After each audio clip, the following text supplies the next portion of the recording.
Coucou tout le monde, j'ose espérer que vous vous portez bien. En tout cas, en ce qui nous concerne, quand je dis nous, je parle de mon fidèle assistant, bien sûr, et moi-même. Nous allons bien grâce à Dieu. Alors, dites-moi sincèrement ce que vous avez pensé de la partie 2 de l'histoire de Charles et de Marie. On a adoré. C'est encourageant ça. Ok, dites-moi ce que vous pensez de leur histoire d'amour. C'est vrai qu'au début, je n'étais pas très pour, mais apparemment, ils sont inséparables. Donc, au final, je les trouve très mignons et voilà.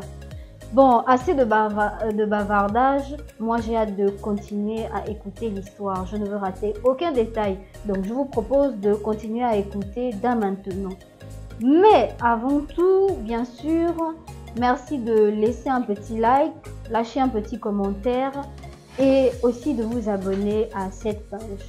Si tout ceci a déjà été fait, nous pouvons commencer à présent. Allez, c'est parti. En 2023, Marie et moi avons déménagé pour Accra, au Ghana. On a commencé notre nouvelle vie ensemble, loin des souvenirs de notre passé compliqué en Côte d'Ivoire. Notre fille était sur le point de naître et nous étions déterminés à construire une famille aimante malgré les obstacles. Cependant, une découverte inattendue lors des examens prénataux allait bouleverser notre monde. Installés à Accra, la capitale du Ghana, nous nous sommes concentrés sur notre nouvelle vie. J'ai très vite trouvé un emploi dans une entreprise de commerce international, sans l'aide de mon père, trop énervé contre moi, car soit dit en passant, ne comprenait pas pourquoi après l'obtention de mon diplôme, au lieu de rentrer comme prévu au Tchad et respecter la tradition, donc commencer l'établissement du plan de carrière, pour ne pas dire le plan de vie que mon père avait pour moi, j'ai décidé de m'exiler au Ghana à travailler, tandis que Marie, elle, allait poursuivre ses études. Mais il n'y avait pas que cela. Elle allait aussi se préparer à l'arrivée de notre enfant. Oui, je ne l'avais dit à personne dans ma famille, mais les raisons à cela n'ont pas d'importance dans cette phase de ma vie. Notre relation se renforçait chaque jour, unissant nos forces face aux défis de la vie de jeunes parents. Lors d'une visite de routine chez le médecin pour un suivi de grossesse, on nous recommanda de faire un test de compatibilité génétique, une procédure courante pour vérifier la santé de l'enfant. C'était vraiment un examen de routine, donc sachant cela, nous ne pensions pas grand-chose de ce sujet, jusqu'à ce que lors de la collecte des résultats au laboratoire affilié à un hôpital d'Accra, celui dans lequel Marie faisait ses visites, nous nous sommes rendus dans le cabinet de la midwife, où cette dernière nous attendait avec un autre médecin. Sans nous douter de rien, nous avons remis les résultats du laboratoire à la midwife. Et dès leur lecture des résultats, ils se sont lancés des regards avant de nous révéler une vérité inattendue et dévastatrice. Attendez, stop! À votre avis, de quelle vérité inattendue s'agit-il? Ils sont allés à l'hôpital, ils ont fait des tests, les résultats sont sortis, ils ont remis à l'infirmière, si je ne me trompe pas, mais lors de la lecture des résultats, elle avait une tête assez étrange. J'espère qu'aucun des deux n'est malade. Oh, c'est sûrement les Si c'est le jumeaux. cas, peut-être, mais je trouve ça trop facile en fait. Je pense qu'il y a autre chose. J'espère que si l'un d'eux est malade, c'est quelque chose de curable. Voilà, je ne veux pas qu'ils se séparent, pas après tout ce qu'ils ont vécu. Donc, donnez-moi vos avis en commentaire, dites-moi ce que vous pensez que ça pourrait être et on continue à écouter. Nous partagions le même père. Le choc fut indescriptible.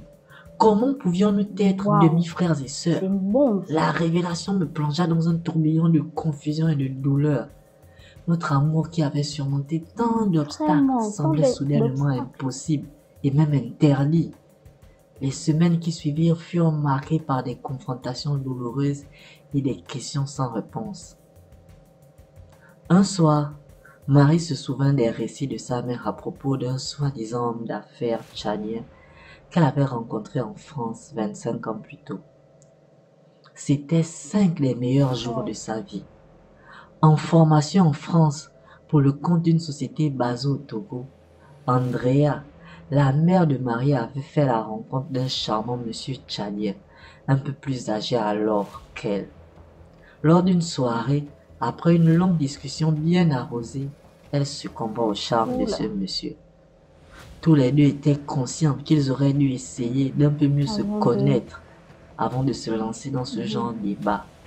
Mais à ce moment, aucun d'eux ne s'en était soucié. Ah ouais, dans le feu de Ils se l'action. baladaient, se faisaient des câlins, des balades romantiques quoi, dans les nuits fraîches des soirées parisiennes qui ne donnent qu'une seule envie le soir en rentrant, celle de se blottir dans les bras de l'être présent.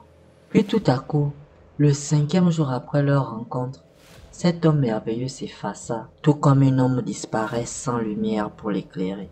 Mais bien sûr, il laissa son empreinte, qui n'est autre que Marie. L'homme était reparti sans jamais revenir, laissant sa mère enceinte et toute seule. Je réalisais avec horreur que cet homme pourrait être mon père. Un homme que je connaissais, mais avec qui j'avais une relation distante en raison des absences fréquentes pour des affaires et autres. Face à cette révélation, Marie et moi nous nous sommes retrouvés à un carrefour moral et nous étions émotionnellement affectés. Si tant nous avions raison d'ainsi penser, nous devions décider de l'avenir de notre relation et de notre enfant à naître. Notre amour profond et sincère était mis à l'épreuve ultime, mais nous savions que nous devions également recevoir des confirmations et obtenir des réponses de la seule personne qui pouvait éclairer ce mystère, mon père. Nos vies prenaient un tournant inattendu et le prochain chapitre de notre histoire allait révéler des vérités encore plus surprenantes. Waouh, quel choc. Je ne m'y attendais pas. Moi non plus. Tout sauf ça, mon Dieu. Personne n'a envie d'écouter, de recevoir ce genre de nouvelles. Pas du tout. Déjà que c'était pas facile entre eux, leur relation était un peu, voilà. Mais ils ont décidé que... Et ça encore, cette bombe-là vient d'exploser à leur visage. Mon Dieu, les pauvres. Personne n'a besoin de ça. Je ne souhaite même pas ça à mon pire ennemi. Et le pire, si je peux me permettre, c'est que il y a un bébé en cours, en chemin. Waouh. Mais les faits ne sont pas encore avérés parce que pour le moment, il se pourrait, ça pourrait être aussi tout simplement une erreur. Oui, c'est vrai, ça pourrait être une erreur.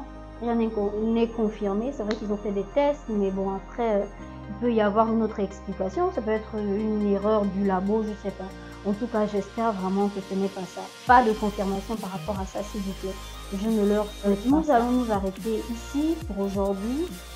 Merci de me donner vos avis en commentaire par rapport à la situation, la nouvelle situation dans laquelle ils se trouvent.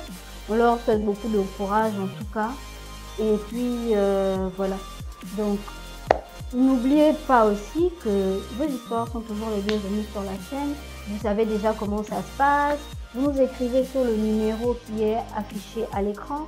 Et nous, on se charge de publier vos histoires sur cette chaîne. On se donne rendez-vous très prochainement pour la suite de cette histoire. Merci de la partager massivement. Et bien sûr, si ça n'a pas encore été fait, merci de vous abonner à cette chaîne. Bye!